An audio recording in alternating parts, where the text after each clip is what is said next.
Θα υποδεχτώ τον υποψήφιο δήμαρχο Ιωαννίνων, τον κύριο Λάζαρο Νάτση, με ένα μήνυμα που μου ήρθε πριν από 10 λεπτά από ένα συμπολίτη μας, ο οποίος με πήρε τηλέφωνο, τηλεθεατή. Μου λέει, κυρία Στασινού, όταν με ρωτάνε δεν λέω ότι είμαι από τα Γιάννενα. Ντρέπομαι για την πόλη μου, για τα πεζοδρόμια και για τους δρόμους. Αυτή ήταν η χαρακτηριστική του κουβέντα. Ο κύριος, δεν ρώτησα ούτε καν το όνομά του, μου είπε αυτό ακριβώς.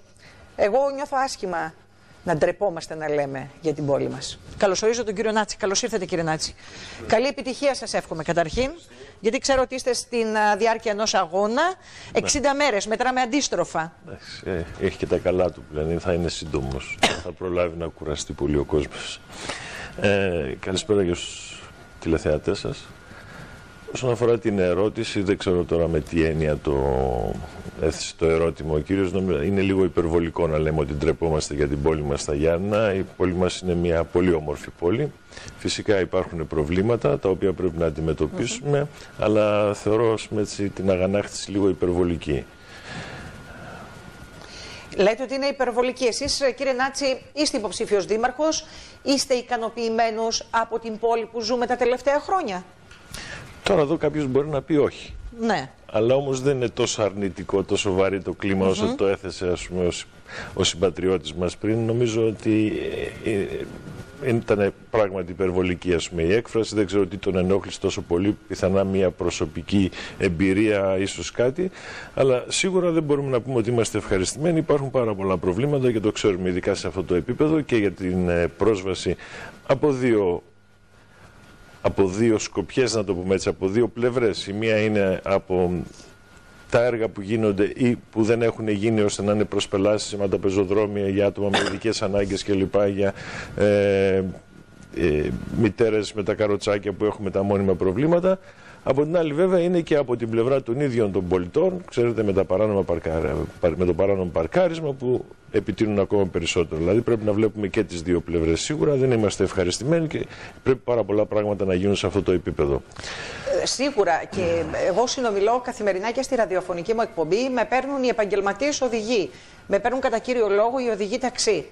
Και αυτό που μου λένε είναι ότι είμαστε σε ένα περιβάλλον, σε ένα επαγγελματικό περιβάλλον πάρα πολύ δύσκολο για δρόμους χαλασμένους, για δρόμους προβληματικούς. Αμέσως θα πάμε στη γραμμή μας, να περιμένει μισό λεπτό να ολοκληρώσω την ερώτηση.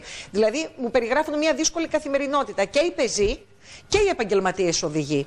Και αναρωτιέμαι γιατί Σήμερα, ξέρετε, νομίζω ότι θα έπρεπε το διακύβευμα να είναι άλλο. Δηλαδή να συζητάμε για άλλες στοχεύσεις και να έχουμε λύσει τα ζητήματα της καθημερινότητας. Εγώ θέλω από εσάς συγκεκριμένες προτάσεις για το πώς θα αντιμετωπίσετε τα ζητήματα της καθημερινότητας, αφού πάμε πρώτα σε μια τηλεφωνική γραμμή. Παρακαλώ, καλησπέρα.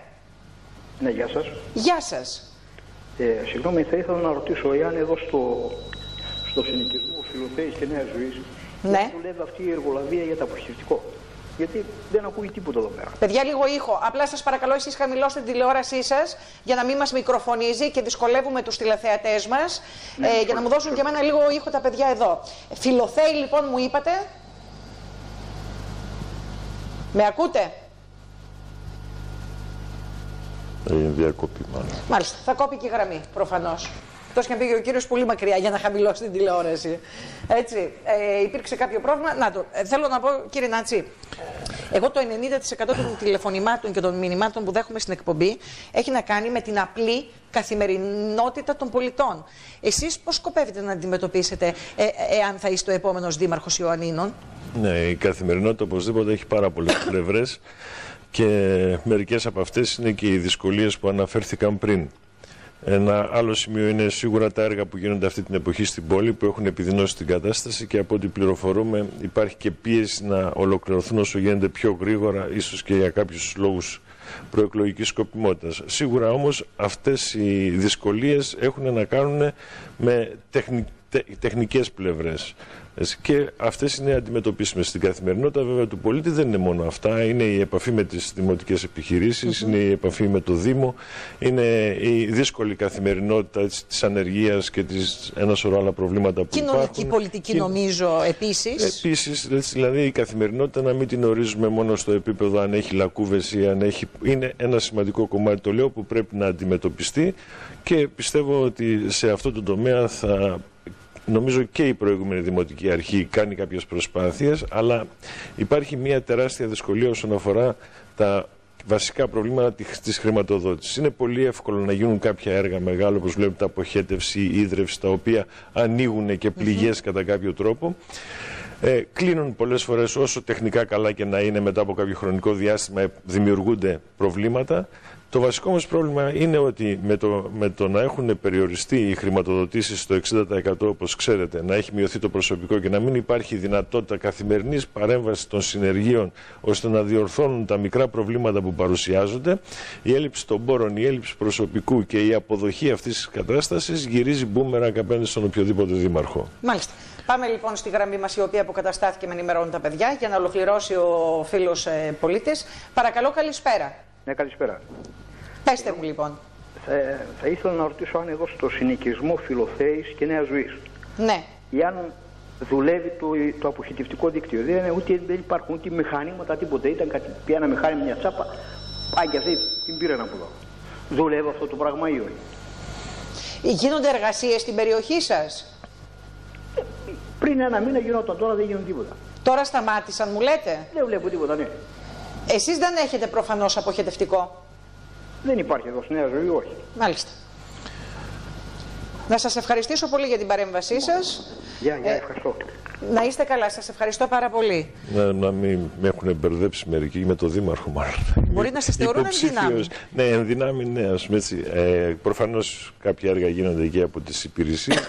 Δεν είναι δυνατόν να μπορώ να απαντήσω δηλαδή σε αυτές τις λεπτομέρειες. Είναι... Ξέρετε τι γίνεται, κύριε Νάτση?